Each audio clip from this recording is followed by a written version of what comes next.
अगले साल जनवरी में संगम की रेती पर आस्था का महाकुंभ आयोजित होने जा रहा है, जिसके लिए तैयारियां जोरों से चल रही है। वहीं महाकुंभ के लिए संतों की कुटिया भी सजने लगी है, जिसके लिए मजदूर जोर शोर से जुटे हुए हैं। खास बात यह है कि इस बार महाकुंभ में इको फ्रेंडली कुटिया का निर्माण किया जा रहा है।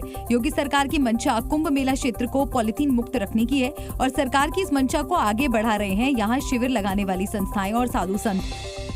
तस्वीरें दिखाने की कोशिश कर रहे हैं। ये देवराहा बाबा का आश्रम है। यहाँ की जो कुटिया का जो निर्माण है वो एक घास फूस से ये पूरा निर्माण कराया गया है। ये हम आपको हवन कुंड की तस्वीर आपको दिखा रहे हैं। शिखर पर जो है ध्वजा है।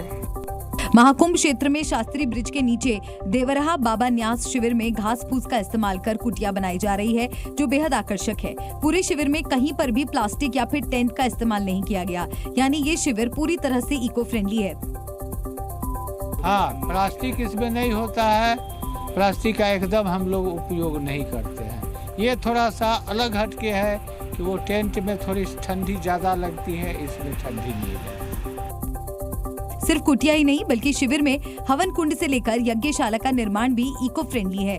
संत निवास और उसके अंदर की व्यवस्थाओं को भी इको फ्रेंडली बनाया जा रहा है। साधु संतों का मानना है कि कुटिया संस्कृति का भाव बांस से बने शिविरों में ही आता है, इसीलिए धार्मिक संस्थाओं में बन रहे शिविरों में इको फ्रेंडली शिविर बनाने को प्राथमिकता दी जा रही है। उत्तर प्रदेश के प्रयागराज में महाकुंभ की भव्य तैयारियों के बीच तीनों अन्य अखाड़ों के शिविर का भूमि पूजन किया गया, जिसमें साधु संतों के अलावा मेला प्रशासन के अधिकारी भी मौजूद रहे और साधु संतों की निगरानी में पूरे विधि विधान के साथ भूमि पूजन कराया गया।